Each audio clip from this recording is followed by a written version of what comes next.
I really do not like modern running shoes, and this is why. Now don't worry, they're not all bad, and I'm going to tell you guys a little bit later in this video how they're actually helpful. But a lot of the reasons that they're helpful are not necessarily the reasons that the shoe companies are marketing for. At least not the health reasons. So here's what it really comes down to. Are we actually allowing our foot to act as a human foot? There are 26 bones in the human foot, and all of those bones articulate with each other in a very specific way. But here's what modern running shoes are really designed to do. Many of them act as a crutch or a cast for our foot. Now tell me this, when do we actually need crutches or when do we need a cast? I'll give you a second to think about that. Seconds over. The reason we need a crutch or a cast is if we have a serious injury and we need to deload that specific area of the body. But for some reason, we tend to treat the foot a little bit differently than the rest of the body. I mean, just think about it. If we have a foot problem, we will continue to wear that cast long after the problem is healed. Sometimes we even put that cast on people even before there's a problem to begin with. This is the problem with a lot of running shoe stores. They will put people in a specific type of shoe that maybe their foot doesn't necessarily need. Now don't get me wrong, I think there's a time and place for specific arch support and things like that, but I only think it was meant to be used temporarily and then weaned off of just as you would do with crutches or with a cast. It's not meant to be a long-term solution. But running shoe stores have running shoes to sell and they want to make sure that they do get them sold. And the claim that a lot of running shoe stores make and that a lot of running shoe companies make is that the arch support in the shoe is something that is necessary in order to maintain a strong, healthy foot. But the truth is, modern running shoes didn't come around until maybe somewhere around the 70s and 80s. Arch support wasn't a thing in shoes until that time. And to think that the foot by itself is not enough to hold the weight of us, our human bodies, then that's ignoring many, many years prior to those running shoes. Like thousands. So as a physical therapist, I'm always recommending to people that they're doing something that is a little bit more closer to what a natural foot would look like. So oftentimes I'm recommending shoes from companies like Altra, where they specifically talk about the wide toe box that's in their shoes. Also, Altra has zero drop from toe to heel. Now there are many other shoe companies that also talk about having almost no padding in between the foot and the ground.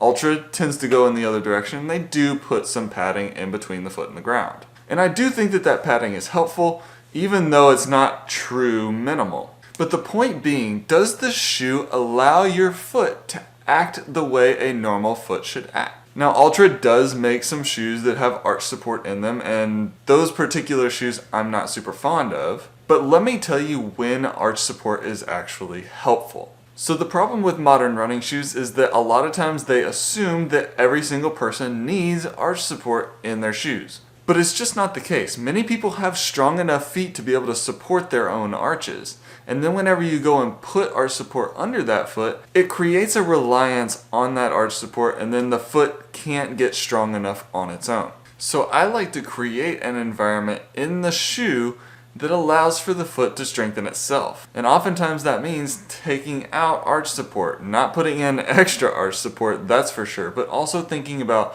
what are the shoes that you can wear that take that arch support out. Now again, it will be helpful to have arch support in there if you're dealing with a specific injury, because as I said in the beginning of the video, the arch support is kind of like a cast for your foot. If you're dealing with a specific foot problem and your arch is flattening out, then yes, it might be helpful for you to be able to lift that arch for a time. But then you want to make sure that you are strengthening the foot so that it can maintain that arch support on its own.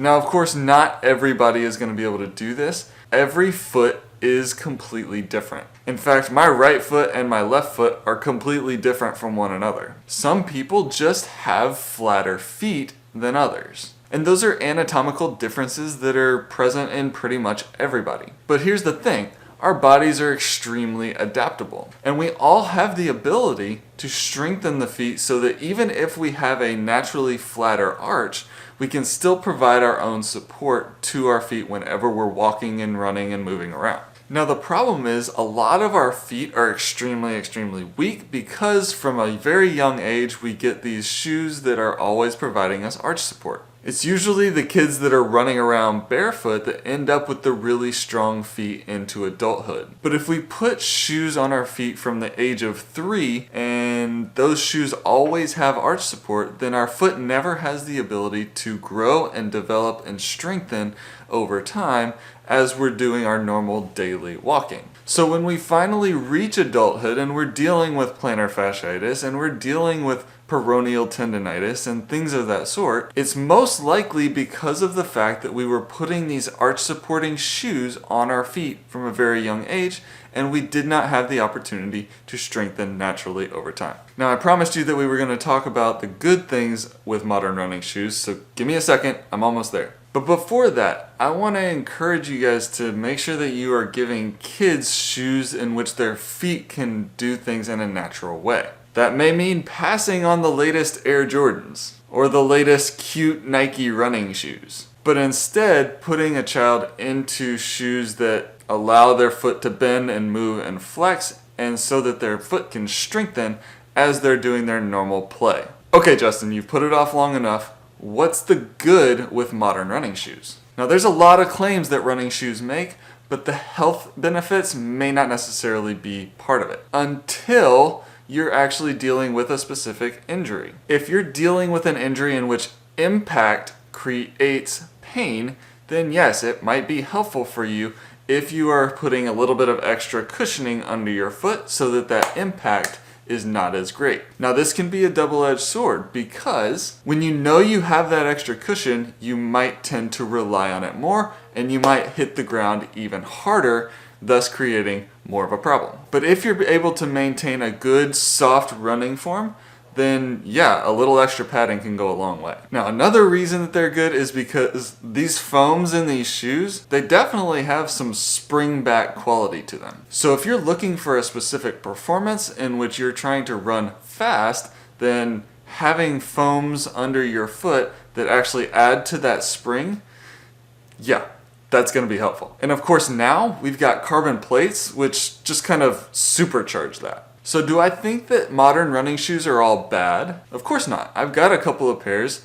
that are for different purposes. I specifically use them for fast workouts or races. But the majority of my running is going to be in shoes that allow my foot to act as normal as possible. So what do you think about normal modern running shoes? Do you think that they're good for the foot? Do you think that they're bad for the foot? Or do you think that they're good for specific purposes? Leave me a comment down below letting me know what you think about this. So that's all I've got for today. Head on out there, seek your elite.